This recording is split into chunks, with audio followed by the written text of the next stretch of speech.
Welcome,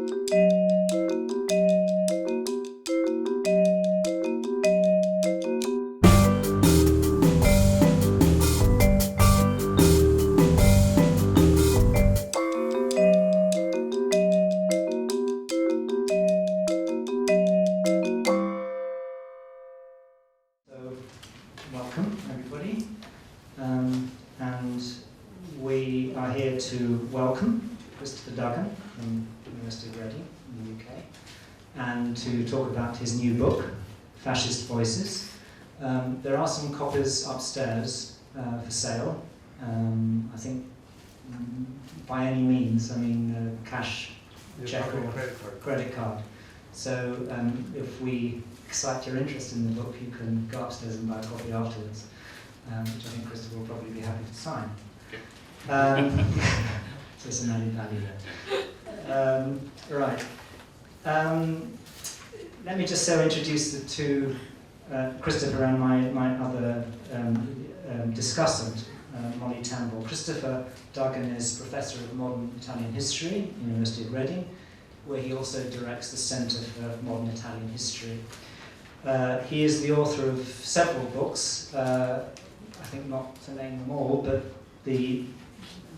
a major biography of Francesco Crispi, the 19th century politician who made that extraordinary transition from Risorgimento Democrat to authoritarian statesman, and Benedetto as Prime Minister, and of course was later seen by the fascists as a precursor. Then The Force of Destiny, the history of Italy since 1796. Both that and the Crispi book have been translated into Italian and published by La Terza. And A Concise History of Italy, which is a widely used textbook and is just about to come out in an updated edition, I think in a couple of months. And it goes now up to the end of Berlusconi. We may say that. I hope so. And this book, the Fascist Voices, is also just about to come out, I think, next month in Italy. Again, La Terza publishing it. The title is Il popolo del Duce, storia emotiva del fascismo. Molly Tambor is Assistant Professor of History at Long Island University. She has a PhD in Modern European History from Columbia. Her areas of research are modern and contemporary European history, women's studies and gender studies. She's published articles on gender in the Cold War, women's citizenship and the renewal of politics in Italy after fascism, and the women's rights movement in 1950s Italy, which is a very understudied area. And she has a book coming out also with Oxford University Press in the spring. The title is The Lost Wave, Constitutional Rights Feminism in Italy, which deals mainly with the 1950s, late 40s, 50s. So I think what we decided to do is I'll just introduce the book briefly as a recent reader of it, and then Molly and I will ask Christopher some questions about the bits of it we found interesting or that raise particular problems or issues. And then we'd like to throw it open to questions from you. So probably about half an hour of us all together, and then over to you. If you're desperate to come in, we'll stop before that. Why is this book interesting and why is it important? I would say that Fascist Voices is the first attempt in English to reconstruct systematically popular attitudes to Mussolini and fascism. There have been a number of books in Italian that have covered some of this ground. I won't list the titles, but there have been a number of published selections of letters written to Mussolini, women's letters to Mussolini in one case.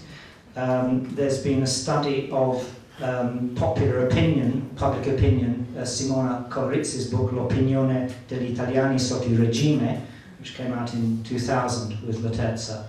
So some of this ground has been covered, but why I think this book is different is that those other studies all worked with particular kinds of sources, which in some ways shaped the conclusions that they drew. The letters to Mussolini were in most cases outpourings of adulation to the Duce, or admiration or love. They didn't show people's private thoughts, because precisely they were letters, communications to the Duce. They didn't say what people may have felt in private about him or about other aspects of the regime. So they weren't balanced out by other kinds of source. Koloritz's book on public opinion used the police files collected by the OVRA, secret police, and they recorded various expressions of dissent, even over things like the racial laws, which started in 1938, or disquiet. People writing anti-fascist slogans or being arrested for saying anti-fascist things. But I think, as Christopher points out very shrewdly in his book, police reports also aren't necessarily straightforward records of the level of dissent or disquiet, partly because police spies are paid to do their job, and if they don't notice any dissent, then they may not seem to be doing their job properly.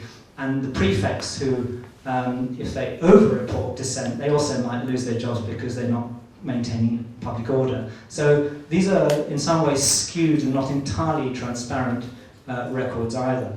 So coming back to the originality of Christopher's project, I think what's interesting is that he draws on a large number of letters to Mussolini. He also draws on diaries, and the diaries are those which are held in an archive in Tuscany in a small town called Pieve Santo Stefano. And this collection is called the Archivio Diaristico Nazionale, I think it's now called, the National Diary Archive, where a number of diaries written in the period, in the 1920s and 30s, have been deposited. There are also a number of later memoirs written retrospectively, but anyway, we can discuss this, which of these sources are more useful. So these diaries were used by Christopher, letters to Mussolini, also diaries of some well-known Italians, Benedetto Croce, Ciano, Calamandrei. Yeah. So there are some, if you like, illustrious diaries as well as the diaries of unknown people. But I think what's distinctive is this mixture, this use of diary sources, letter sources, and the mixture of, if you like, ordinary people's accounts and those of intellectuals or illustrious people. So I'd like to start with a question to Christopher, and this is what interested me is that, having followed your other work, your earlier work, this book seems to mark a turn towards a different kind of history or historiography. You have done a lot of archival work in your earlier books. In the Crispy book, for instance, you use substantially letters and diaries and so on. But I think this is the first time you've worked extensively with letters and diaries of ordinary people. And you've sought to reconstruct the history of a political regime from the recorded attitudes of people who lived in it.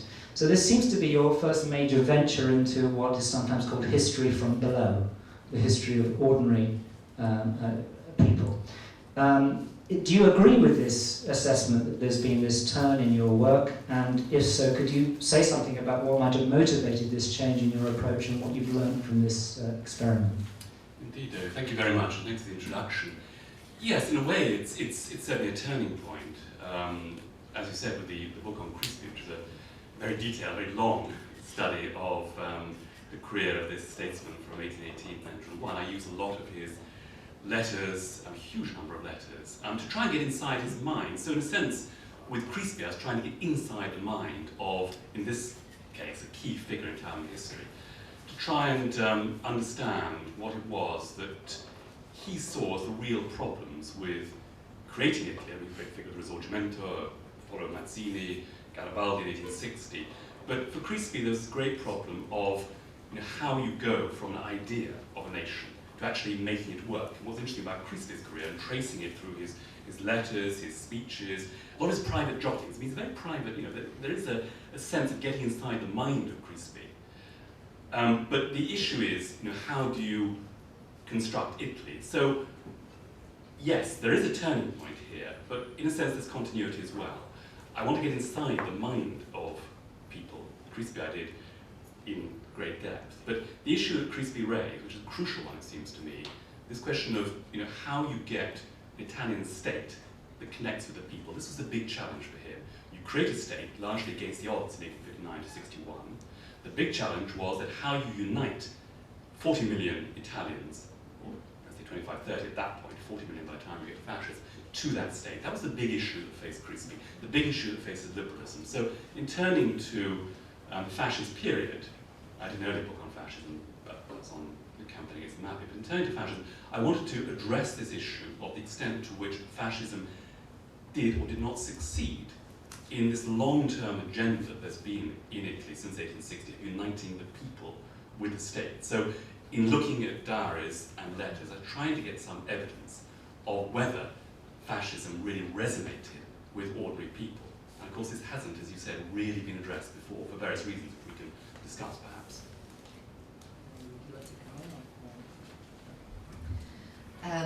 I'd also like to add my positive assessment of the book. It was a very good read, first of all, which I think is a model for us when we're thinking about how to interweave these kinds of sources with a larger story. And I think it needs to be said that it's, you know, a big book. Physically, but it's a big book. A big idea book is not only, as the blurbs or even the title might seem to suggest, a history of ordinary Italians' letters and diaries. It is a history of the entire ventennio of fascism.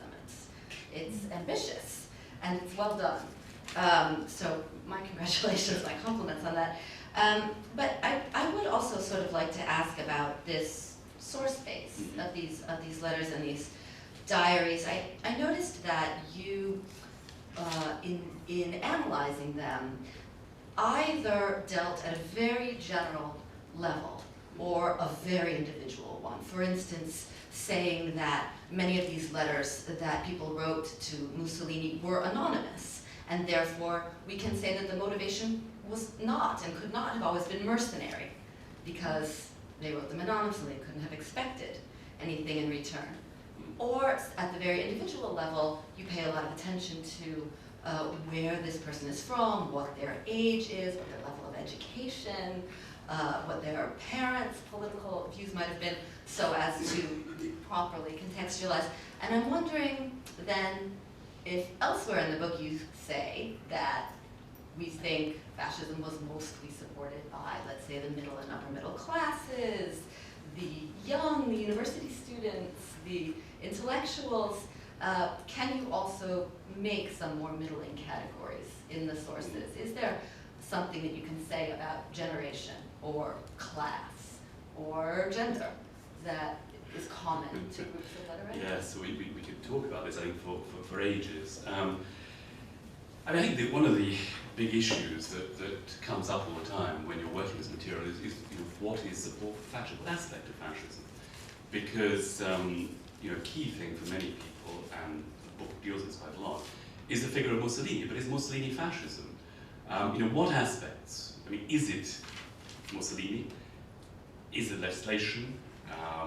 Is it sort of broader ambitions that fascism has, or you know, creating the third Italy of Mazzini, or whatever it is? So the question of, you know, what aspects people buy into, and I think there is a huge spectrum that comes out there. So when we're talking about, you know, what the material tells us in terms of support in terms of class or gender, I think it's, the picture that comes out is that people supported aspects of fascism in many different ways, I think. And there's also, I mean, you know, as you have, you know, there is lots of discontent with aspects of the economy, there's a lot of, you know, poverty around, of course, it remains a very, very poor country, so people are grumbling.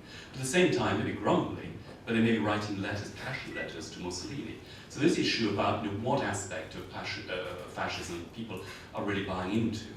And I think, but, I mean, this said, I think, you know, what comes out crucially in so many of these letters and diaries is a sense that even if people have reservations, what's the alternative? What's the alternative? And this is the, you know, in a sense, the sort of underpinning of fascism, that after 1922 is the sense, well, who wants to go back to the previous regime? I mean, even someone like Salvemini, of course, has emerged as a major anti-fascist and ends up at Harvard, as we know, in the 1930s. I mean, even he, in 23-24, is saying, for God's sake, Mussolini is far better than what's gone before it. And fascism is very, very successful in creating a sense of, you know, this is an improvement on Italietta, liberality that's gone before it. We cannot go back. So, you know, people who, you know, may have gripes about the regime, worries about the regime, and many, many do, can still feel, well, you know, what's the alternative? And I think built into fascism, this is a very, very important element, is the sense that it's got a forward trajectory, that it's looking to the future, it's looking to rebuild Italians, going to rebuild Italy. So there's always this sort of promise, I think, and that sustains a lot of people, and I think is something that transcends gender, class, and region, is my feeling.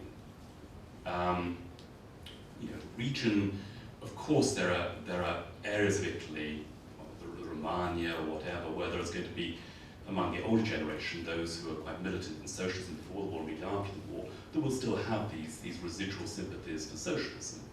But that doesn't necessarily mean that they can't also support fascism. They can say, well, yeah, you know, socialism has good things about it, but fascism taken on quite a lot of the, you know, the agenda. I was reading recently the Canale Mussolini. You read this rather extraordinary novel you've from the Strega Prize in 2010, which is a sort of autobiographical account by Antonio Panacchi of his family Peruzzi. But there the transition is from revolutionary syndicalist to fascist. Well, you know, it's a natural transition. You do that sort of thing in Italy. And Rossoni was a big figure. Mussolini, having been a syndicalist, goes to become a fascist. So you know, you can square having been a socialist with still, you know, supporting fascism to a degree. Yeah. Can I just push you a bit on this question, which I think really would interest the audience here, on the difference between support for Mussolini and support for fascism. I mean, you're not the first historian to suggest this. I was thinking that studies that have been done of popular attitudes during the Second World War in Rome, Nicola Gallerano, Lidia Piccioni have done this, show very strikingly how people clung to a support or a belief in Mussolini and his infallibility even when Rome was being bombed, even when the war was clearly going badly, even when Italy had been turned back on the Russian front and, you know, removed from North Africa. People said this man is still infallible. That's an extraordinary tenacity. And so I think what you show very well is that many people resented aspects of fascism as a regime and as a system.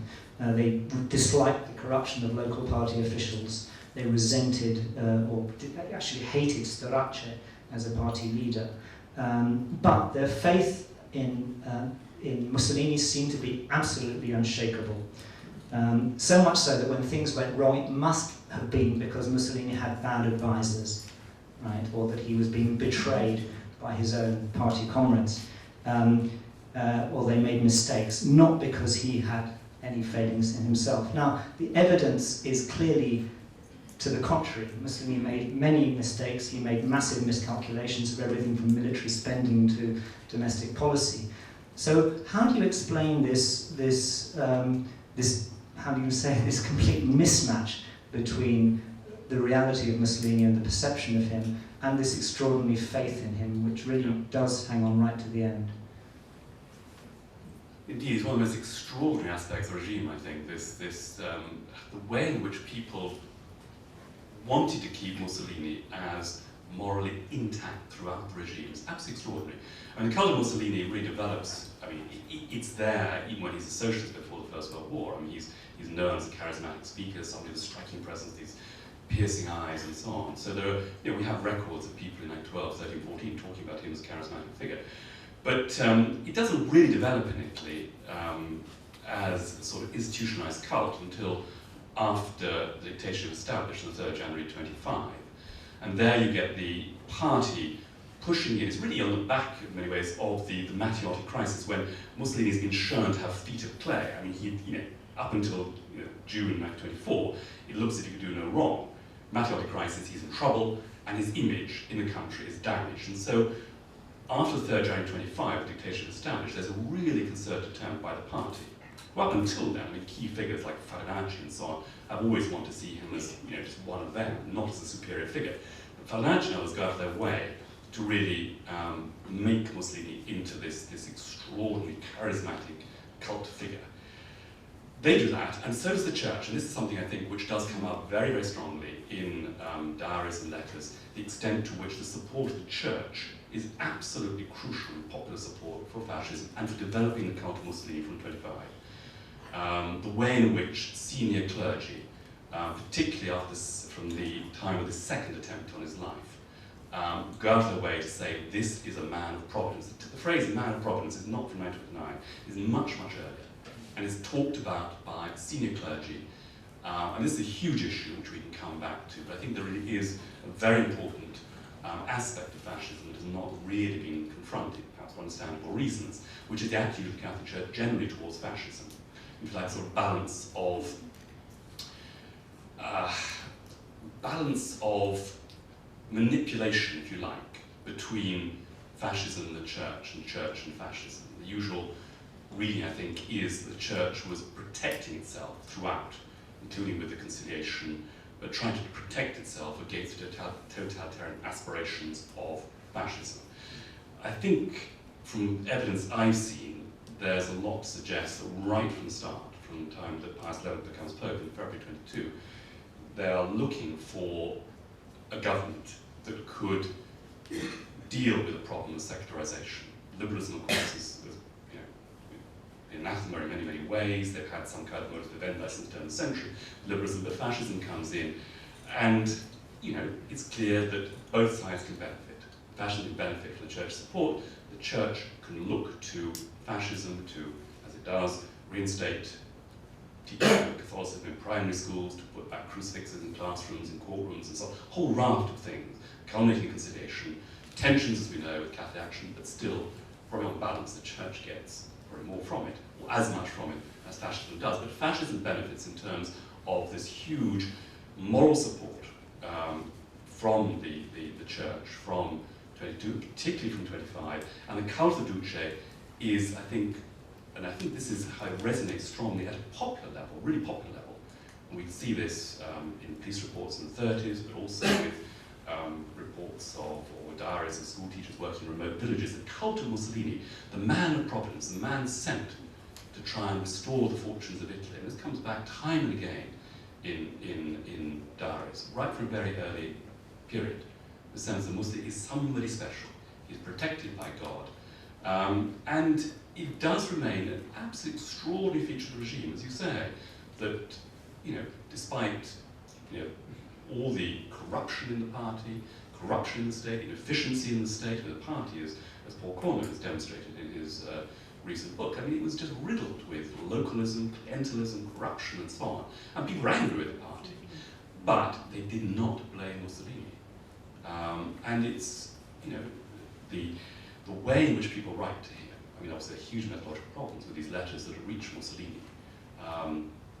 On average, he's getting in the 1930s about 1,500 letters a day from men, women, and children, to be contrasted with Hitler getting a mere 1,000 a month. Mussolini got 1,500 letters a day on average. And many of these are just extraordinary in the intensity of their enthusiasm. There are huge issues here about why people are using this language, how genuine it is, and so on and so forth. But it is very intense language. And in diaries, there's more in diaries, the extraordinary way in which people say, Mussolini is a great man, and deep into the wall, they're saying that the problems of Italy have nothing to do with Mussolini. It's China, he's responsible, and Badoglio is responsible for the disaster in Greece. It is Staracci until Z9 is for the corruption of the party, not Mussolini. They will not believe that Mussolini is responsible. And there are very curious psychological mechanisms going on here, I think, which we can explore at length and which may have some contemporary resonances, goodness knows. I think perhaps to follow up on that, then one of the things that I noticed about this cult of Il Duce as it goes forward, as you described it, in the 20s, you say the party worked very hard to sort of construct this as something sort of offered to people. And in the 30s, the party, particularly Mussolini himself, you write, worked very hard to have the image of Mussolini be this very hard one, right? The one that was really going to make Italians into that stronger, more disciplined, less merciful fighting people. And what I thought was interesting then in the book, though, is that despite that hard image offered, how it seems that people actually embraced this cult of Mussolini was a much softer image, right? This whole thing, as you say, that people always say, well, if Mussolini only knew, he would fix this about everything they didn't like, right? And also that a lot of the imagery used about him was religious, as you say, treated him almost as the kind of saint that you might pray to for intervention, and believed that that he would be the one who would bring peace. At precisely the moment when what he and the party were trying to say was everybody stiffen yourselves for war. I wonder why you think that disconnect could have happened, that the people, yes, very much responded to this cult of Mussolini, but in the end they created something that wasn't the product given to them. Yes. I mean, there's a whole book, probably books that are written about this. That's extraordinary, I think. Yes, I mean, there is what brings home the disconnect is the diaries of Clara Bottai. She was his principal mistress, but only one of probably hundreds, probably thousands. But the principal mistress in the late 30s, 40s, his most famous mistress. And she kept very detailed diaries and recorded every conversation after a tryst with him and so on and so forth. And the figure that comes out in his diaries, these are the first two volumes we've had. The third volume has been blocked apparently by the nephew on the grounds that his thesis, that Clara Bottai was a British agent, has not been upheld by readers. But in those first two volumes, the picture you get of Mussolini is somebody who's just brutal, crude, unbelievably racist, since the late 30s, but absolutely, really a very, very attractive figure. And then you see what people, both men and women, write in their diaries, and they say this man is kind, he's magnanimous, they focus on his smile, his eyes, and so on and so forth. And this belief that he was the embodiment of all that's good. Yes, there is this sort of sense that he's going to reform Italians, that he is the great war leader, but he's also the bringer of peace. And so, as you say, in 38, at the time of Munich, that people genuflecting in front of him as he returns from Munich, saying, thank God, you're the angel of peace, and so on and so forth. It is quite extraordinary. But he does, and he's very clever in cultivating this. He goes out of his way, for example, to generate the idea that he is almost omniscient, or at least, surveying the whole of Italy. And, I mean, one story I quote is from Giorgio Pini, who was the editor of Popoli d'Italia, the main fascist newspaper, and Pini recalls being run up by Mussolini one day, saying, "Look, I've just read the story," says Mussolini in the newspaper, about a woman who's living in a single room with 13 sick children, and useless husband, etc., etc. Send her immediately 5,000 lira straight away in my name, and make sure the following day you publish a story about this, saying that despite all his huge burden of work and running 7 ministries, Mussolini spotted a story about a woman with these sick children and so on and so on, and he sent 5,000 lira to her. So this idea that somehow Mussolini was there caring about people, and this, of course, helped generate all these letters, millions of letters of people petitioning, asking for help for the community and so on. So this idea that he was a benevolent father figure who, in contrast to the agnostic state before, would take care of people, and that seems to, and it's a bit like sort of a sense of a lottery. I think when a lot of people wrote to Mussolini, there probably wasn't a mercenary motive, but clearly a lot of people, would hope that maybe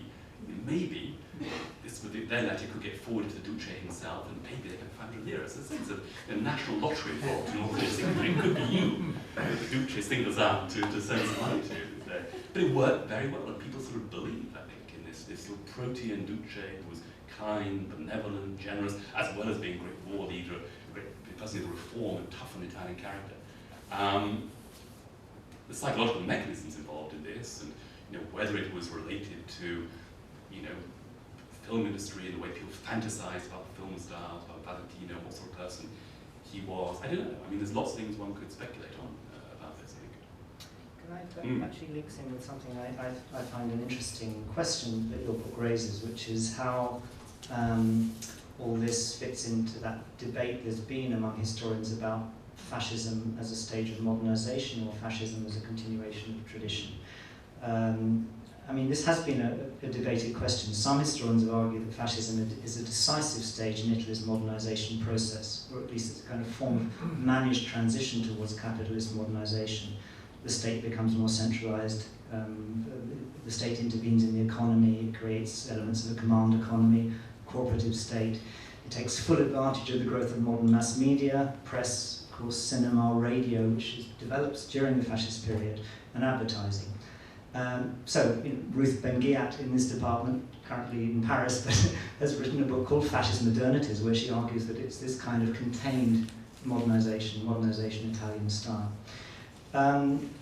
The other side of this are people who say that really what you see in fascism is persistence of a traditional Italy. It is still largely a peasant society. And the mass communications don't penetrate everywhere. Some people, people have still these santini and they pray to the local patron saint. So which bit of Italy do you connect the cult of Mussolini and the success of fascism with more? Is it the Italy of modernization or the Italy of tradition? Some of what you say, I think, suggests that you go more towards the kind of religious idea that, the cult of Mussolini is really like the cult of the saint, so it's really a continuation of the old Italy. But do you also find a space for the idea that Mussolini is like a modern movie star, and he's really in some ways produced by processes of modern culture? It's a very interesting question, this. I think it's very interesting to look at diaries of very well educated people and what they say about the cult, and quite a few will subscribe to the myth of Mussolini, but others will be a little bit sort of horrified by the histrionics and the oceanic crowds and so on, and find this a bit repellent. But I think what you get a sense of among the intellectuals is that this is a movement, a regime that has many aspects that are new, and the key thing it's doing, come back to this point I was making earlier, is it's linking up the masses to the state in a way that liberalism failed to do. So somewhere built into the view of the elites, it seems, this comes back time and again, is that fascism has superseded, surpassed liberalism. There's no going back. That liberalism is dead. And of course, in the 30s in particular, the widespread sense that liberal democracy is on the way out in Europe is widespread. So they could get increasing sense that fascism is the future. I mean, the future can be fought out between communism and fascism. But fascism is one way of linking the masses to the state while preserving key things like religion and so on. And as a model, I think it's been, the extent to which it has been influential has been underestimated, because we tend to think of fascism now as principally the Third Reich, and then sort of Italian fascism, Franco, whatever it is thereafter. But in the 20s, of course, it was the only real model of an alternative to communism in the Soviet Union, liberalism in a number of Western countries. And its influence was extraordinary, particularly in South America, but also Chiang Kai-shek, for example, also nationalist movements in China, really influential. And the 20s, Hitler, of course, in awe of Mussolini. And that balance of power between Mussolini and Hitler really starts changing in the mid-late 30s, when Hitler starts saying, I can do rather more than Mussolini does. But up until then, it's very much Mussolini feeling that he's in control and Hitler looking up to him. So I think there is a strong feeling on the part of many intellectuals in particular that, that this is a regime that is modern. It's suited to Italy, but it is very, very modern. Of course, this has been, Ruth has looked at me, there's a lot in culture in particular, the art, the architecture, literature to a certain extent, particularly the art and the architecture, that is clearly modernist. That said, what it is doing is locking the masses into the regime on the basis of a very, very conservative, very traditional platform indeed, in which, from a cultural point of view, the church is crucially important, but then this is a cult of rurality, peasant economy over industrialization, peasant values over industrial values. It's a very, very traditional set of values that it's looking to. And I think one of the most one of the themes I look at in the book is the extent to which fascism, through its ideological universe, takes on board a whole series of values, principles, which are very traditional: faith, obedience, anti-materialism, and so on. So very, map onto Catholicism in a very big way. And one of the weaknesses, and this is something that the intellectuals note, is that, of course, it rules out any kind of critical debate, not simply because debate is barred anyway, because of repression of the press and so on and so forth, but much more fundamentally, I think, because within the value system of fascism is this emphasis on faith, obedience, unswerving devotion to the Duce at the top, but within the regime you don't criticize. And of course this has disastrous consequences. So in terms of modernity, well, elements of it, but at the core of it, I think, is a set of values that we would not identify as being modern, at least from our perspective of democratic liberal culture. Certainly not. And arguably not beneficial to economic progress particularly. And yeah, so I think a very mixed picture. Yeah, if you don't want to come in with one more, perhaps we should throw it open to the audience now. We might come back in later on with some questions. Does your book attempt to trace the intellectual origins of the concept of fascism? And also, do you attempt a definition, because there appears to be no consensus? No, I don't. I mean, it's what I kind of said. It was a sort of history of fascism, and there's a lot that's left out, and it doesn't go into the origins of fascism. I mean, obviously, I talk about nationalism and some of the sort of currents that were going around before the First World War that helped to feed into fascism, but it's not an attempt like someone like Gregor, for example, to reconstruct the intellectual origins of fascism or redefine fascism. I mean, well, why is there this reluctance among authors to define their terms? Good point. I think that fascism is one of those terms that's been used as a sort of catch-all, as we mentioned. When we talk about fascism, we tend to think first and foremost about Nazi Germany. And then you've got all these other regimes. And of course, the last, since 1945, there's been endless debates about whether fascism is totalitarianism, and therefore whether you can... No, I'm aware of that. That's what I'm asking. Yeah. Because, they don't apply... we all know it was totalitarian, but they don't apply that word to Stalin. Well, they used to. And of course, back in the 50s, there's a lot that's done along those lines to bring Stalin into the fold and say they're all aspects of totalitarianism until it's gone backwards and forwards. Where are we at the moment in terms of generic fascism? There are historians around who, Roger Whitman is one, for example, who try to identify what they see as the ideological core of fascism. It gets quite difficult. I think Roger's pithy definition is palingenetic ultranationalism,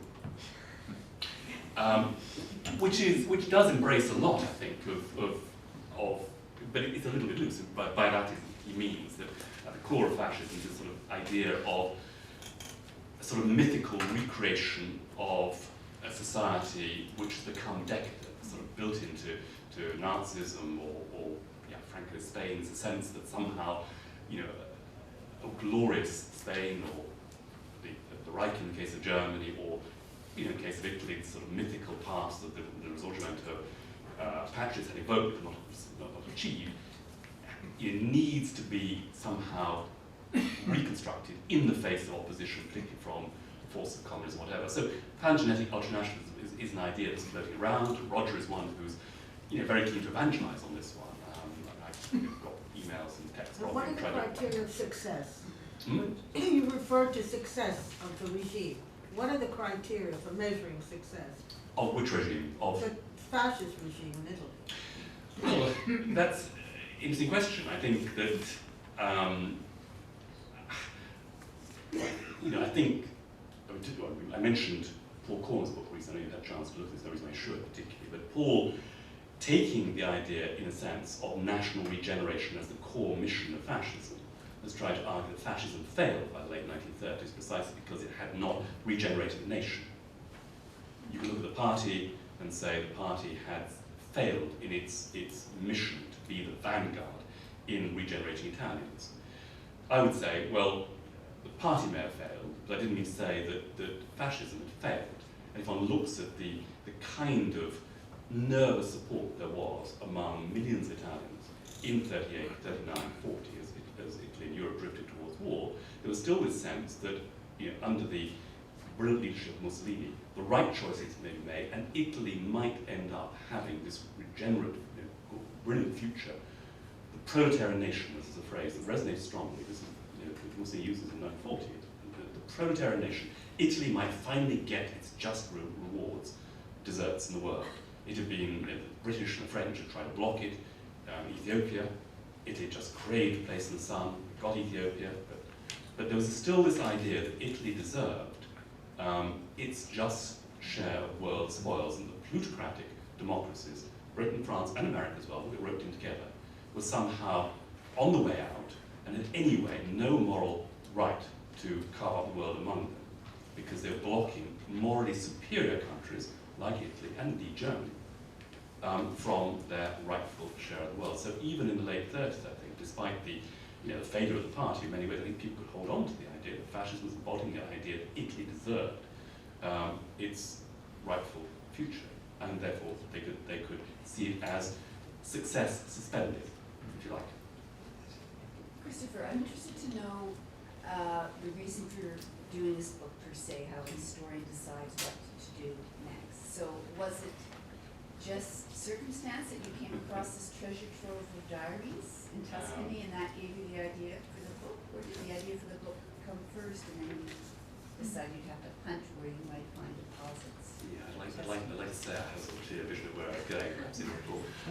No, like so many research projects, it's sort of serendipitous, and I think it was you know, a mutual friend of ours, Stephen Gundel, who had the idea of doing a collaborative project with called Duce, and said, do you fancy being involved? I said, well, okay, sign me up for it and I'll see how it goes.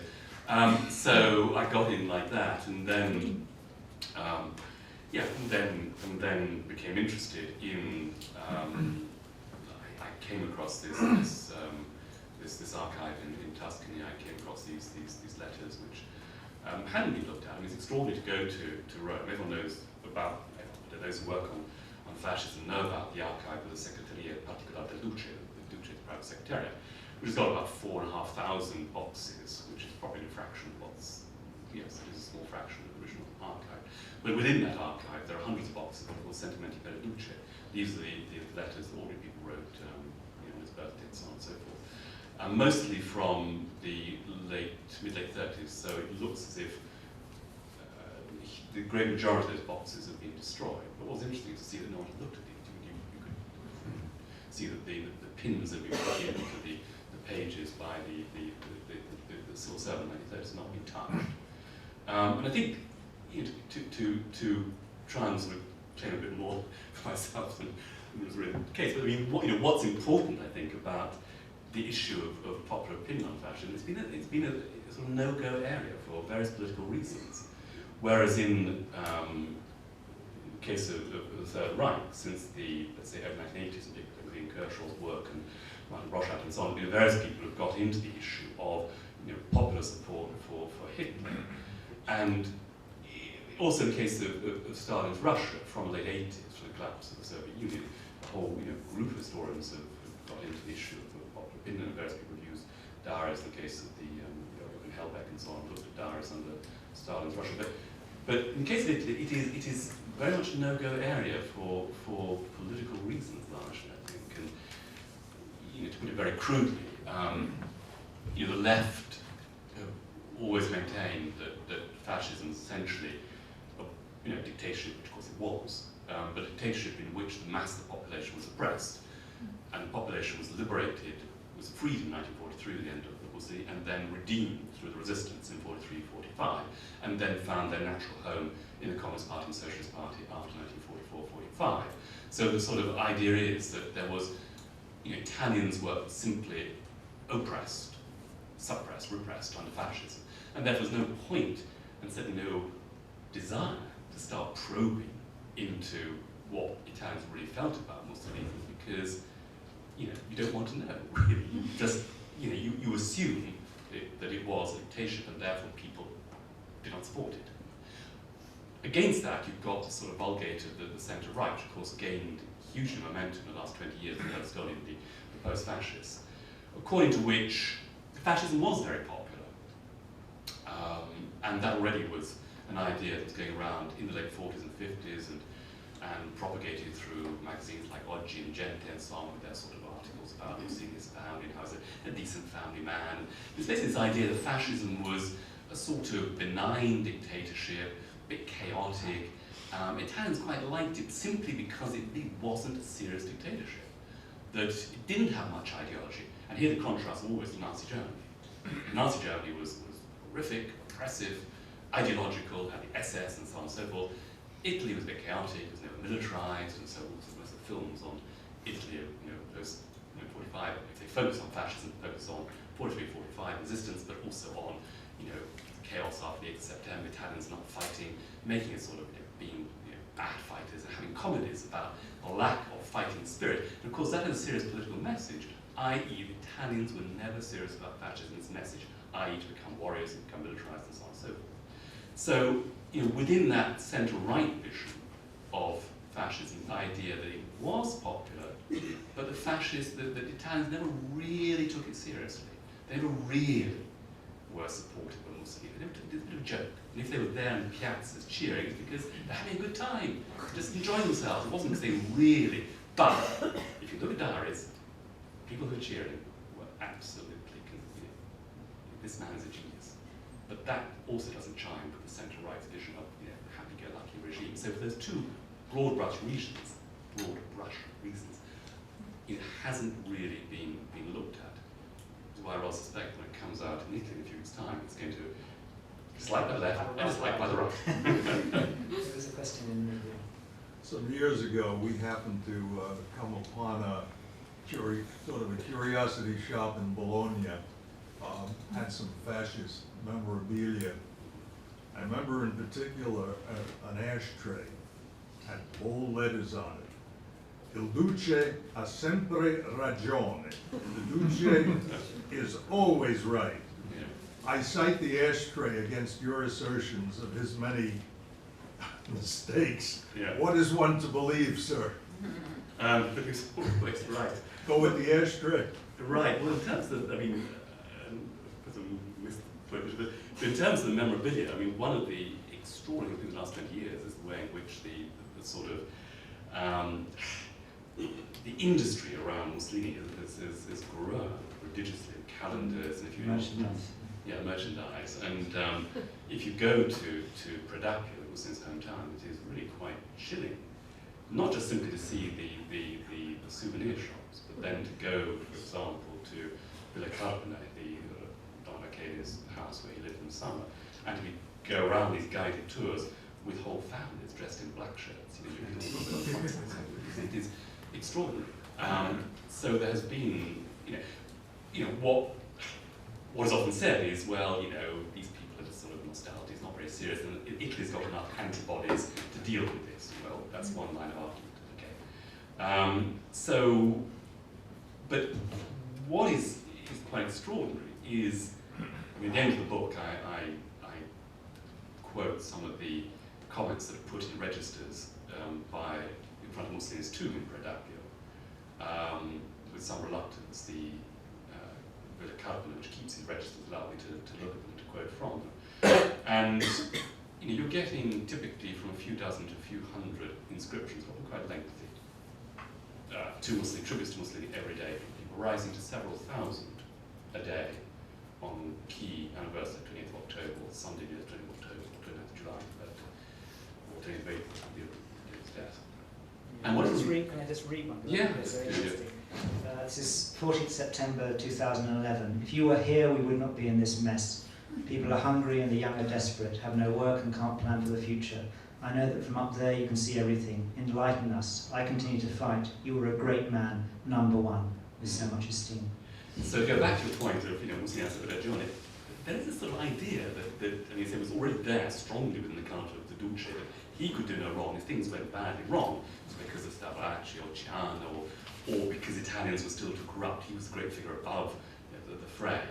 But in terms of popular memory, this needs investigating, I think. You thought that there are some quite unsettling inscriptions by teenagers there. You thought, well, hang on, surely in schools they are giving what you thought would be a fairly balanced picture of the disasters, suppression of liberty, the brutality of fascism, what happened in Ethiopia, what happened in Libya, and so on and so forth. And yet you can get teenagers saying, I've heard such wonderful things about you, and if you were here today, we wouldn't have the problems that we have. And I think in terms of selective memory, I won't go into this, but it is extraordinary. I was reading a biography of Mussolini called The Man of Providence by Enrico Pitacco, a well-known journalist and historian, published by Mondadori, probably sold, goodness knows how many tens of thousands. And it is absolutely extraordinary for what it leaves out. When did it come out? 2006, very right. It starts in Ethiopia as the pinnacle of the achievement of fascism, with no mention of what actually happened in Ethiopia, casualties, poison gas, and so on and so forth. It then goes on to discuss Mussolini's career, great man, the Pontai marshes, all these wonderful things he did. The demographic campaign has been a great success, which is wonderful. When it comes to the late 30s, racial laws, of course, were forced on Mussolini by Germany, but it's largely Mussolini being forced against his will, into alliance with Germany by the weakness of the British and French, who repeatedly let him down. Mussolini is the only man in the 30s who had the courage to stand up to Mussolini over 34 and so on. But he's saying no, no, no. But because the British and French were so weak, he was in the end forced to contemplate an alliance, hence the racial laws in order to cement the alliance against reluctance of Italians. Still, at Munich, he held out against the world, trying to stop Hitler. The British and French let him down again. Come the Second World War, he didn't want to intervene. He wanted to keep himself independent in order to be able to preserve, at least intervene against Hitler if need be, but they saw the French collapsing even in the spring, the British not fighting at all in 39 to 40. In the end, he said, if I can't get support from the British and French, what on earth can I do? And so I goes into the war. Not one mention of the invasion of Albania in 1939, or one mention of the invasion of Greece, not mention of the invasion of France, nothing. It is poor Duce enforced by the British and French, supporting against his will. That is a book that sold tens of thousands, published by Mondadori. What was the name? It's called L'Uomo della Provvidenza by Enrico Pitacco. A very prolific popular historian. And one of the problems in Italy, as I think David and I agree, is that Italian historians make a virtue of not communicating with the public. There is a gap there for people like Pitacco. Several decades ago, there was a popular film, well, I don't know how popular it was, it's actually my question, an Italian film called, at least in English, A Special Day, with Yes. Sophia Yes. Loren. Do you know, what was the reception of that film in Italy? It was an Italian film. It's an extraordinary. I have to say I haven't seen it. That's one film I always want to see. That is what. Because it completely illustrates, I mean, it's It a is the visual illustration. Yeah, it is but people say it is the one film. What is it? 76, 77, 77. I think it is the one film that actually suggests that there was real popular support for fascism. The only film. Massive. Absolutely massive. The one film that stands out in books I've read about Italian films since 45. The majority of films on fascism will focus on resistance, like Dora's resistance, beginning of course with the Great Mussolini and so on.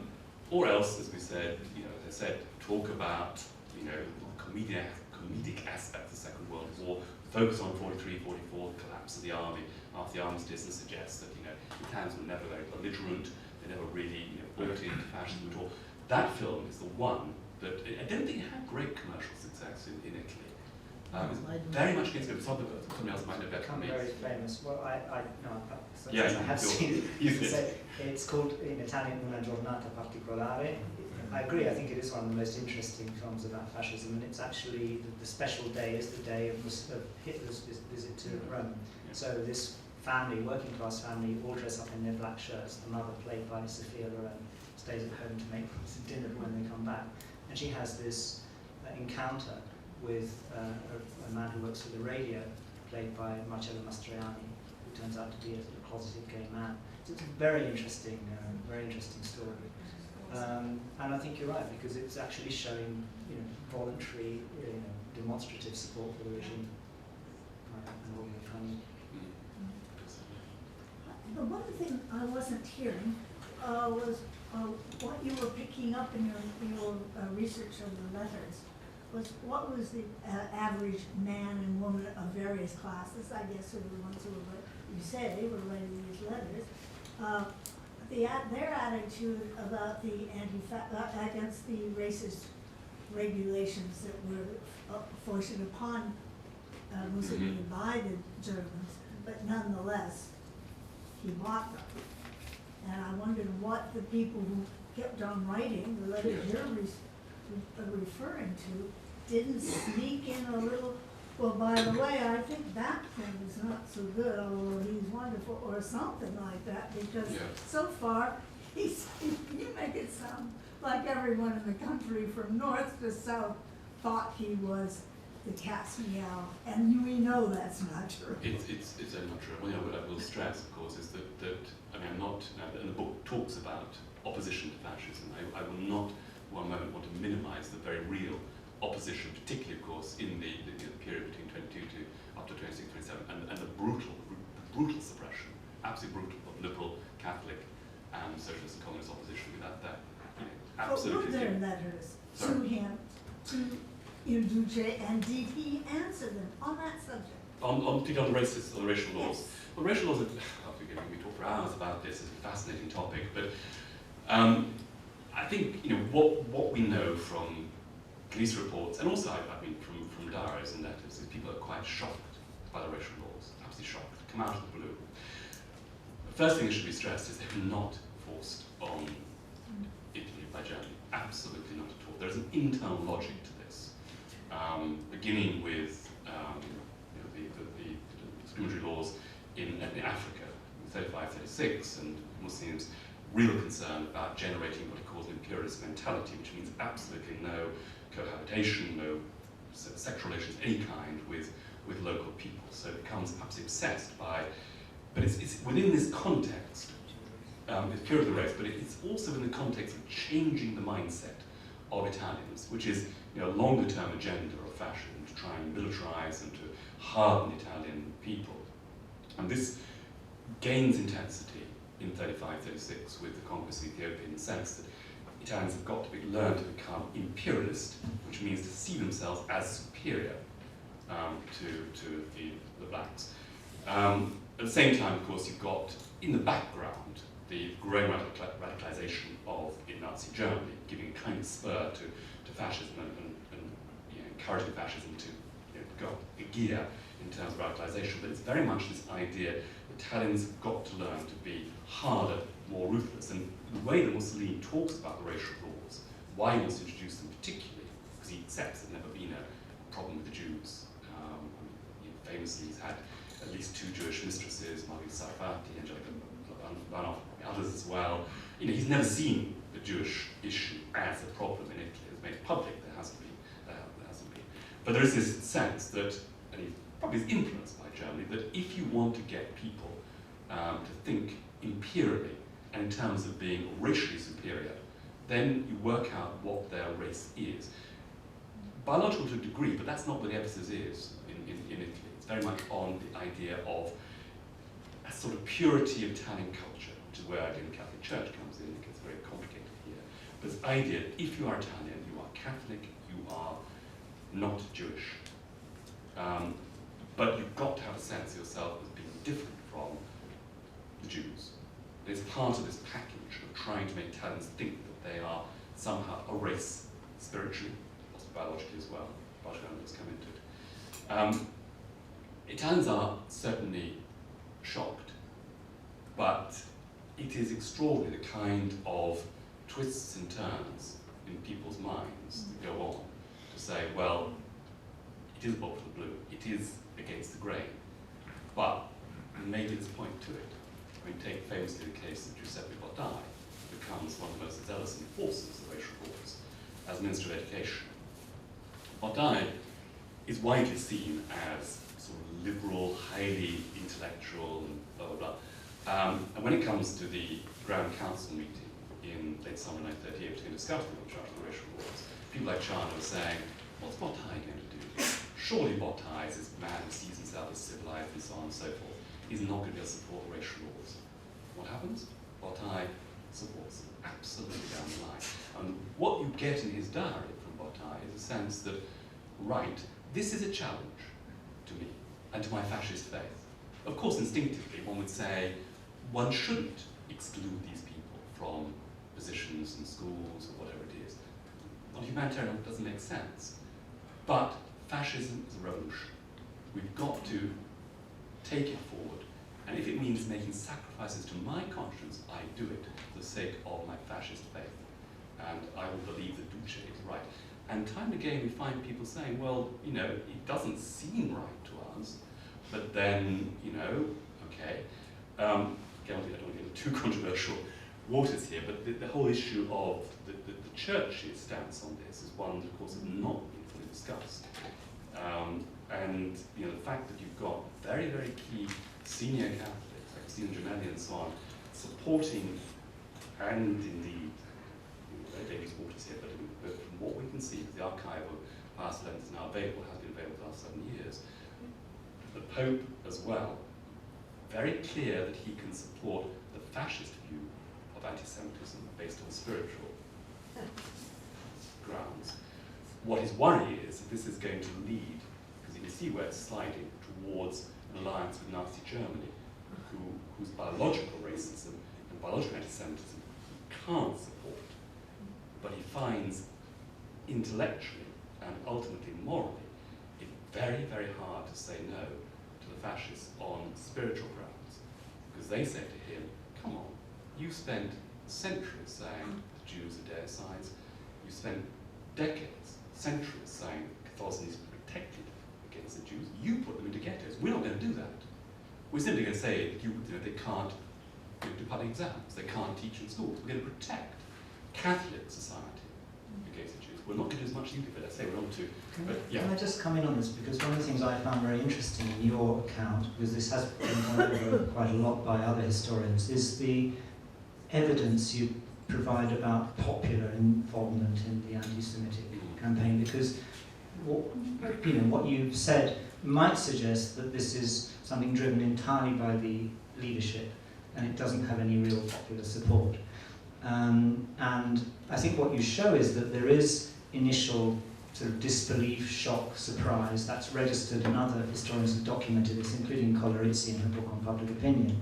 But you say that really and that's the autumn of 1938, by the time you get to 1940, particularly as you go into the war, that just seems to go away. And that's very disturbing. One of the reasons you give for this, I think, is that some non-Jewish Italians feel resentful towards Jewish people they know they seem to be kind of buying their way out of the anti-Semitic rules, for instance by saying that they have the credentials of being early supporters of the fascist party. That was one way in which you could be exempted from the punitive measures of legislation. So that plays into people's kind of hostility towards people who got privileges or graft from the regime. So that at this kind of micro level, there does seem to be some evidence in what you've collected that the anti-Semitic thing becomes in some ways popular after the initial disorientation. And I think it's a very important finding.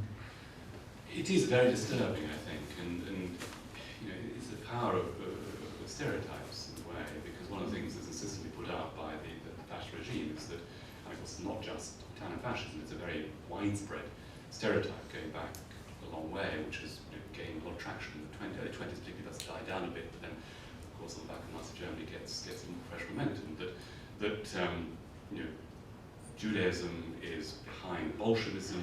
It is intrinsically materialistic. It is anti-religious, and then all these conspiracy theories and so on and so forth. And yes, what is curious about what happens after 38 is that you get a lot of these, particularly the wealthier, or at least the more visible Jewish families are able, through protection, through their Farinacci notorious, even though he's in some respects a rabid anti-Semite, goes out of his way to protect famously his Jewish secretary, but others as well. And he's prepared to, Farinacci being very, very cynical, this is the key rabid fascist, who dominates the town of Cremona. But he's said, you know, if you pay me whatever it is, 100,000 lira, I will get you you'll get exemption from it. So people are able to use, if they've got money, their influence and their money to get exempted. And this then begins to feed into the stereotypes. And people start saying, yeah, well, it's quite clear that Jews are mercenary. They're just interested in money. They're just buying their way to privilege. And once you get to the war, then the conspiracy theories begin to kick in as well, particularly once you've got Italian forces doing badly in France in June 1940, and disastrously in Greece in October, November, and so on. 40. This idea that somehow there may be this sort of dangerous fifth column, the Jews who are, and there's a lot of publicity given to wealthy Jews who fought themselves. And of course, the Jews not allowed to fight, because they don't fight, and because people feel they're naturally going to be hostile to fascism because fascism discriminates against them.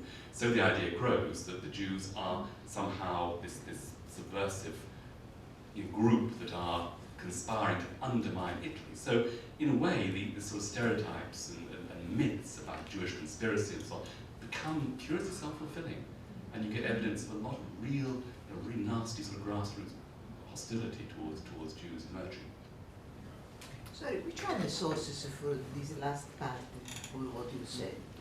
Which are the sources? Well, the sources for that are particularly the secret police reports. We've got very detailed reports from OVRA, the political police, for late 30s, but particularly for 39, 40, 41.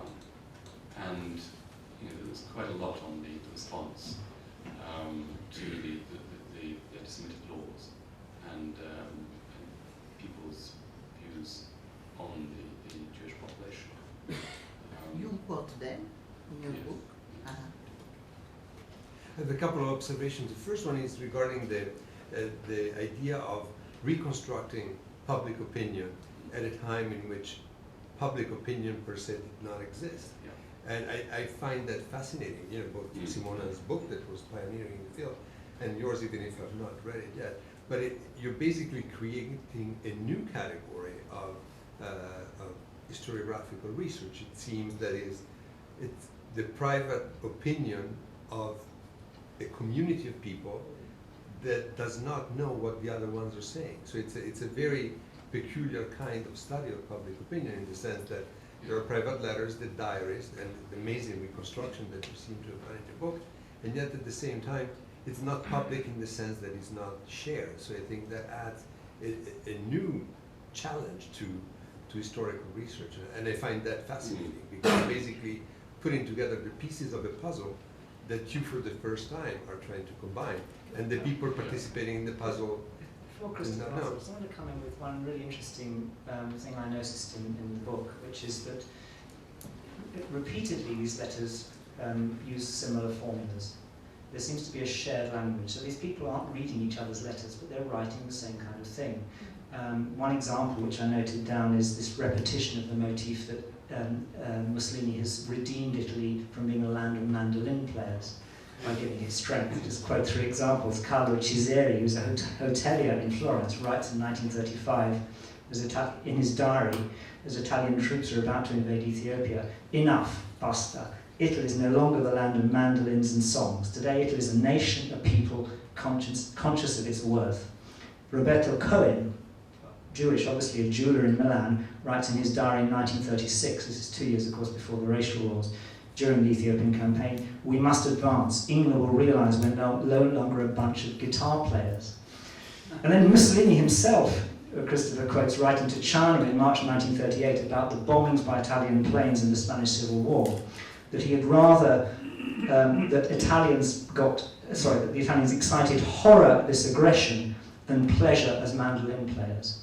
So these motifs circulate. They circulate from elite letters down to popular letters. And you get the impression really that there's kind of shared stereotype language, that these people are not really inventing their own letters, but they're kind of plucking it from a sort of common discourse. And of course this discourse is around in the voiceovers in newsreels that people are seeing, in newspapers and magazines. There is a kind of shared language. I can just give sort of one more example. which is, sorry, I'm just trying to find it in my notes. Yeah, you quote somebody writing from Genoa, a woman writes from Genoa in 1938 to Mussolini, "You are for me a god, a supernatural being sent to us by a superior power to guide our beautiful Italy to the destiny assigned to it when Romulus and Remus founded Rome, which will become, if you continue to guide us, mistress of the world." Now these are not motifs that she invented. This is a kind of common sense or a common discourse of fascism. So there is a kind of interesting question really about, coming out of your question, about the fact there is a public opinion, even though people are not directly communicating with each other. And you don't really think there was a propaganda campaign going on in this huge administration, just as Goebbels was doing up in Germany, who would create, like they do in our campaigns right now, they send you a letter, say, here's his letter, and send it to your congressman. It just seems strenuously, obstinately against at least what I've thought about in my studies over the years about this. So you say that there was a propaganda campaign in a huge way. It Yes. sounds like from what you're It was, reading. but I think, as Dave suggested, I think a lot of this fell on very fertile soil. One of the things I tried to do, and I got, interestingly, very strongly criticised by certain historians for this, but just to look at the kind of ideas that were circulating from the time of the Risorgimento in the 1820s and 30s and 40s, the way that people looked at Italy and interpreted its problems. I mean, just to take, in that context, one thing that sounds very odd to us, how on earth could fascism have at its core this idea that we need to create new men and new women, transform the Italian character? It does sound very, very weird. And I quote at one point the diary of Luigi Federzoni, key nationalist and key figure in the fascist regime.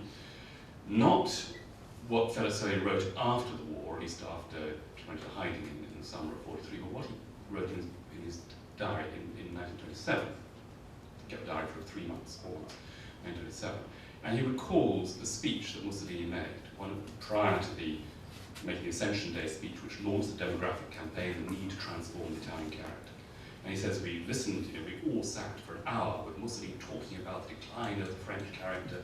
They had syphilis and drink and so on and so forth, but the regenerate Italy under fascism would have all these strong men and strong women. And he went on for an hour, and at the end, we leapt to our feet and cheered. You think, well, hang on, I mean, would that happen in the States? Would it happen in Britain? How could people, buy into this idea that a regime could have as its central core mission to transform the Italian character? It's an extraordinary idea. Yet, if you go back, and this is one thing that struck me doing the book on the Force of Destiny, these themes are deeply embedded in the way that Italian history is read in the Risorgimento and after 1860. How you see Italy's problems as seen as essentially moral problems. I mean, if you look at the Risorgimento, the writings of Mazzini and countless patriots in the 1830s, 1840s, 1850s, what's the problem with Italy, they say? The problem is we were decadent. We once were great. We once could fight. We once had the Romans. Up until the 12th century, we knew how to fight. We even sacked Constantinople in 1204 with Venetians. Then we had materialism. Then we had the Renaissance. Okay, great culture and so on, but we forgot how to fight. And already, if you think back to your Machiavelli in the 16th century, Machiavelli has the same idea that what's gone wrong with Italy in the 16th century after 1494 is the lack of virtu, the lack of basic military qualities. Virtu is those qualities need to become good citizens and be able to fight. That discourse about morality and the failure of Italian character is deeply embedded in the way Italian history is read. And liberal Italy is decried because it's failed to regenerate the Italian character. It has simply, through parliamentary government, replicated all the worst and amplified all the worst aspects. And here we have all the sort of discourses with the crowd theorists and so on, who say that crowds, such as in Parliament, end up by magnifying the defects of people. And Italians can't afford that because we are, so the arguments of Turriello, we are naturally vitiated, we need to be redeemed. So if you look at what fascism is doing, so many of these stereotypes, what seem to us extraordinary ideas about mandolin players and so on and so forth, do seem to really resonate with people. That, fascism is finally redeeming Italy. I'm saying that in the book I did on the Force of Destiny, because I talked a lot about these recurrent, if you like, stereotypes. Italians can't fight, that they are peace-loving, they're decadent, and so on and so forth. I was accused of peddling stereotypes. And my response, this is particularly an acrimonious debate with Gabriel Lodge in public, and I said, no, I'm not saying these are my stereotypes. These are the issues that keep coming back and determine a lot of the policy of liberal Italy and fascist Italy. This deep-seated belief that Italy has got to redeem itself and overcome its historic vices. Lack of unity, factionalism, materialism, lack of idealism, all these things, and people believe them. And they determine policy, and they are part of very widely shared common currency, these ideas about the problems of Italy and the way Italy needs to redeem itself. So, yes, private, but as you say, it is... Patriarch's book, of course, deals with this as well. Solano's book deals It's called with Italian exactly. Vices. Yes. Yeah. Could I just jump in one last thing?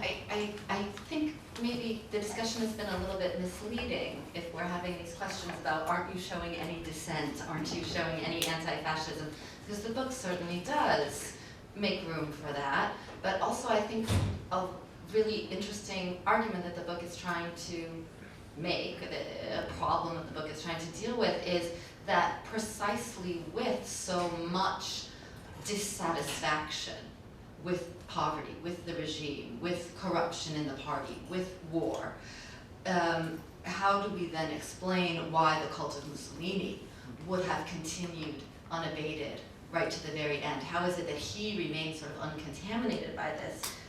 In fact, there's this quote on page 232, if dissatisfaction with the local situation engendered the desire or perhaps the need to keep the figure of the Duce in an uncontaminated moral bubble, right? So there's this sense that knowing that there was nothing to go back to from the past, that had been a failure, knowing that there was a great deal of dissatisfaction with the regime in the present, that's precisely what made the cult of Mussolini so strong, is one of the sort of questions of the book. Is that how we might explain, in some ways, what people needed from him? And I think I'm representing that correctly. Yes, Yeah? but I do. I mean, in the book, I looked about 200 diaries from Pio San Stefano and something else. But there were some from anti-fascists, and I put those in. I tried to give voice to people who were genuinely dissatisfied and angry with the regime. All anonymous. Sorry? Those will be anonymous ones, I assume. Not necessarily. I mean, the ways that, there are different ways in which, there's one extraordinary diary of a very famous mountain climber called Ettore Castiglione, with Milan, lived in Turin. And it's an extraordinary diary. I mean, it's huge. It's hundreds and hundreds of pages. And it goes right the way through the regime. And it's almost entirely about his love of music and art and so on and so forth, nothing about fascism at all, until you get to 10th of June 1940, when he suddenly comes incandescent at this moment when how Italy possibly humiliated itself by declaring war and so on and so forth. And then you get, between 1940 and 43, various really anti-fascist statements. And he talks that, he talks about how he likes going to the mountains because he needs to escape from the pollution of being part of Italy, fascist Italy. But the diary is a sort of diary, like in a migration almost. It's somebody who just cuts himself off. But there are people who write diaries who are clearly dissatisfied. There's a very nice diary from the, I think when it starts, in the 30s, but it's just the 40s. Someone called Magda Cecchetti-Degrada, who's married to quite a well-known artist called Raffaele Degrada. And she, partly because her son becomes part of the Concorrente group, is moving in potentially sort of dissident stroke anti-fascist circles, and gradually, in the course of the early 40s, gets into considered communism, which is excited by 1941 and involved into the Soviet Union war and things, that's the liberation of Europe and so on and so forth. So there are people who are there, but She's not writing letters. Primo Levi is not writing letters to add to that pile of... No, and clearly, I mean, that's... I mean, pile of letters. No, I mean, there are people, of course, who, you know, first of all, people did write angry letters to Mussolini, they would not get through, they're not kept. So, you know, there is, you know, back in the methodological issues, I mean, how representative those are and so on and so forth. There are clearly issues there. So I think one thing that is very striking about those, you know, diaries, I mean, we mentioned Piero Calandrea, because well known, I mean, he's perhaps not an anti-fascist, this is a very controversial thing, but he's really anti-fascist. He comes on the big sort of founding fathers of the Proposal Republic, on the key architects of the Constitution, whatever it is.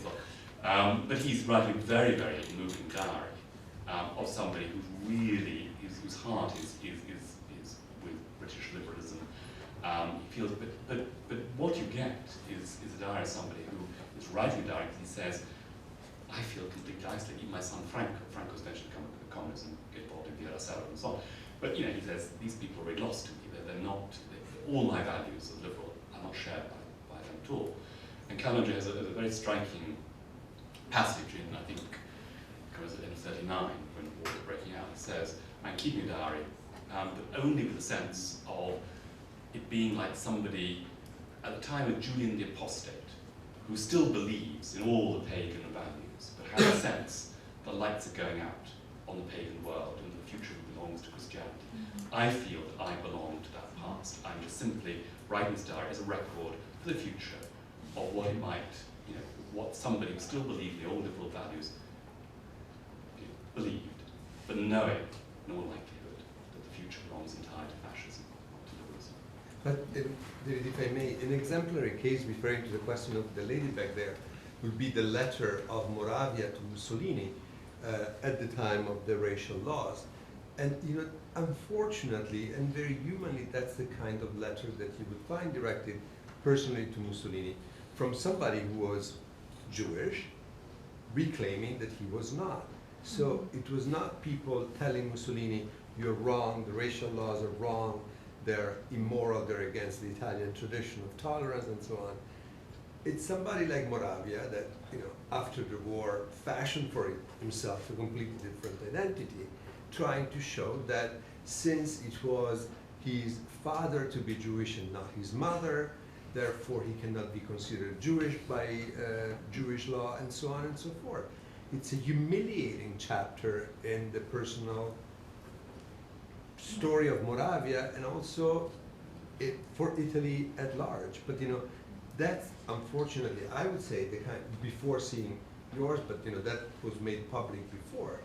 That's the kind of letter you find, not somebody saying, you know, what you're doing doesn't make any sense. It's completely wrong. But please do not consider me one of them. Unfortunately, I don't think there's any suggestion in Christopher's book, and I think Molly was making this point, that this is a, you know, trying to represent the totality of Italy as pro-fascist. In some ways, we already know the other story. We know about Gramsci in prison, writing a, you know, a major work of political theory, really, in the form of notebooks under Mussolini's regime. But in prison, we know about Carlo Rosselli in Paris and the anti-fascist concentration. We know about Togliatti in the Soviet Union. So there are, of course, many anti-fascist Italians operating underground, or in jail, or in confino, or in exile. And many, many other Italians who have remained committed to communist or socialist values who are not able to speak openly. So I don't think, what hasn't been done is this documentation of the popularity of fascism. In some senses, we know the other story of anti-fascism because it was the one that was told first. It was the easy story to tell after 1945, and it's the story Italians wanted to listen to. The story they didn't want to listen to was that the idea that that regime they had for 20 years may actually have been popular with quite a lot of people. And that's why this is still a difficult book to produce, and why it is going to be controversial in Italy, and why Christopher will be probably accused of being soft on fascism. The book is not soft on fascism, but it's a very hard book to take, even now, in Italy. I think we probably do need to wind up, because I think we sort of run out of time around 7:30, but I think I would welcome, I mean, Christopher will stay around. As I to remind you, there are copies of the book upstairs. It is a wonderful book, and it's not an easy book. Well, let's say it's very well written, but it's a problematic book. And of course, a book like L'uomo della provvidenza is not problematic about fascism, and that's what's wrong with it. So I do encourage you to read it. I'm very pleased to have had Christopher here. I'd like to thank him. I'd like to thank my co-discussant, Molly Tambor. I'd like to thank all of you who asked questions.